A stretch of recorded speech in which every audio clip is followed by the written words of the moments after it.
on your favorite cable sports channel, except GSMC Sports Network is absolutely free.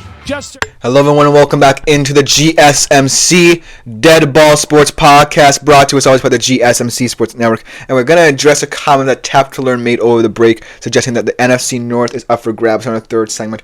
I thought it would be an interesting case study after I read an article about last week about the Vikings' options should Sam Darnold leave. Now, I know a lot of you will be skeptical and apprehensive about this segment, especially some Vikings fans who I know are in here.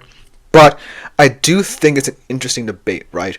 Because there is a lot of rumors concerning the status of Sam Darnold in Minnesota. And while it's very likely that he will ultimately stay, potentially as the bridge if they don't feel McCarthy is ready, it's going to be intriguing to see which teams are potential suitors for him.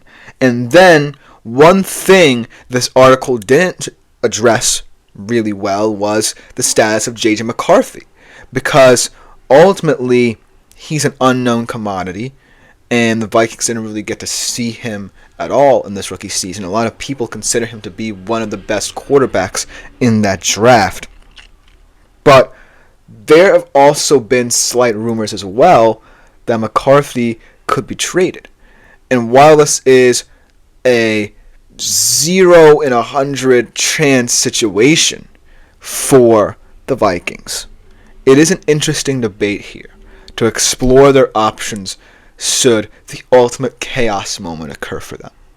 And these three guys will ultimately make Vikings fans very nervous, but I thought it was just a very interesting article the way they analyzed this ultimate situation.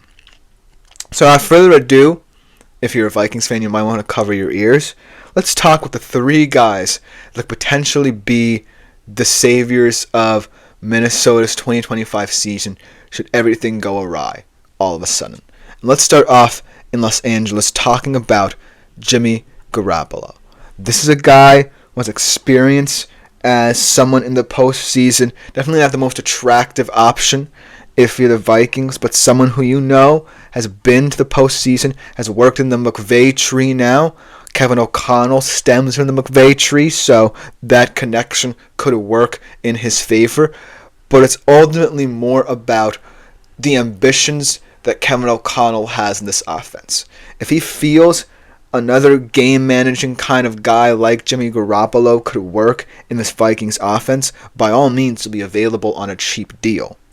But I do feel like Kevin O'Connell is someone who wants a guy like Darnold in that he can execute to all levels of the field and his arm talent can be put to good use, and Jimmy Garoppolo might not necessarily be the most appealing option, as Tap to Learn says as well in that department. He's more of someone who just allows for the team to coalesce around him, but not necessarily improving it of his own volition, so to speak. So while Jimmy Garoppolo has the experience, has been to the Super Bowl, stems from the McVay tree now, and the Shanahan tree for that matter, I don't necessarily think Vikings fans would love to see him walking through the door. But, like I said, in the most chaotic situation that could happen for Vikings, as Tactile also says, you get what you pay for with Jimmy G, not much. I do feel like Jimmy Garoppolo will have to be considered at the very least. But then the second option is kind of an interesting one, because this guy, funnily enough, is already in-house, and he did beat the Minnesota Vikings in the playoffs just 2 years ago. Why not Daniel Jones? Let's talk about Daniel Jones for a little second and the unique situation he is in. So, as we all know, Daniel Jones parted way with the Giants. Not necessarily the most amicable of partings, but he did ultimately have to leave that situation, and the Giants wanted him to leave as well, so that's where he was. And then the Vikings decided to pick him up, have him on the practice squad. I do believe they did absorb most of this contract, so they're going to have to, should Daniel Jones stay, determine his extensions and things like that. But Daniel Jones is somewhat interesting in terms of how Kevin O'Connell could utilize him in the run game, in terms of short yardage situation, and in terms of allowing receivers like Jefferson and Addison and a tight end like Hawkinson, as Tap to Learn is a little bit more excited about this one, I do feel like Daniel Jones in this chaos situation is an in-house option that will be inexpensive because of the situation that the Giants presented to the Vikings. And he is someone who can get the job done in the short to intermediate areas of the field, which I feel like Kevin O'Connell is someone who can appreciate that. He's not necessarily going to give you the arm talent like Darnold, but he's going to give you the experience. He started over 60 games in the NFL, and someone who is unselfish in terms of how he thinks of the team, much like Darnold. And so, out of all the options that can be available to the Vikings in this chaos situation, Danny Dimes is, in my opinion, the most appealing out of them. But you know what you get with him, right? You're getting someone who might not really be able to utilize the weapons at his disposal most effectively. You're getting someone who might struggle in the downfield passing game. And most importantly, you're getting someone who, while he does have playoff experience in beating you guys, he is still someone who is raw in that department. And so, I don't necessarily know if Vikings fans would be willing to put up with this risk just because he's an in-house option and they might want to see what they have with him should both Darnold and McCarthy be gone. But out of all of these guys, I don't necessarily think he hurts you the most. I mean, Garoppolo might be more appealing in terms of his experience, but I don't necessarily know if he's more appealing in terms of operation of this offense. And Danny Dimes does, for the most part, know this offense. He's seen this offense in practice many times. And I feel like in certain moments, in ways that Kevin O'Connell may like more than other options, he can operate this offense effectively enough so that everyone is happy, much like they were under Darnold, and most importantly, to the point where they can still be considered contenders in this NFC. And like Tap to Learn suggested, this NFC North is wide open. Who knows what the first year of the Ben Johnson era in Chicago is going to look like? Who knows what the new look Lions will look like now that they're going to have to replace the offensive coordinator position and most likely the defensive coordinator position as well. And then the Packers, they really crumbled on the stretch of the season, and against elite teams, they struggled all year. So this could be a moment where the Vikings, should they suddenly start to lose a couple of vital pieces, might look to the in-house option and say, hey, Darnold's gone, McCarthy's gone, but we have a guy in Daniel Jones we brought in, and he knows this offense, and in this very crowded, unfamiliar, and expected NFC North, why not us with Danny Dimes? And so that's why I feel like out of all the options this article did present, he is someone who can operate this offense. And then the last option is perhaps the most unknown option, and an option that I feel like is so outlandish and far-fetched that I just had to laugh when I initially read it.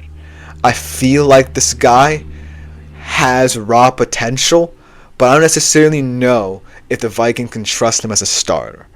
But he does have a lot of traits that O'Connell does like, and while he's not as experienced as these other two guys, he certainly is still a younger option who can give you a lot of good years should he bear fruit in a new home. And that guy is Trey Lance. Let's talk about Trey Lance. He's had a weird start to his NFL career, right? He was a top 3 draft pick with a lot of hype coming out of the draft, coming out of his college career at North Dakota State, where he went with prolific quarterbacks outside of Carson Wentz from the FCS level. But after a couple failings in San Francisco, a couple injuries there as well. He's found himself as a third-string quarterback for Dallas, not getting much playing time. And so I do feel like if the Vikings are in crisis mode and they're looking for a guy, he certainly would not be the first name on their list. But let's look at the positives. He's still only 24 years old. He has all the traits that a guy like Kevin O'Connell would love. The arm talent, the dual threat ability, and the ability to operate play action at a high level. And since he's an unknown commodity, a lot of NFL teams, unlike Minnesota, will be looking to pass him over.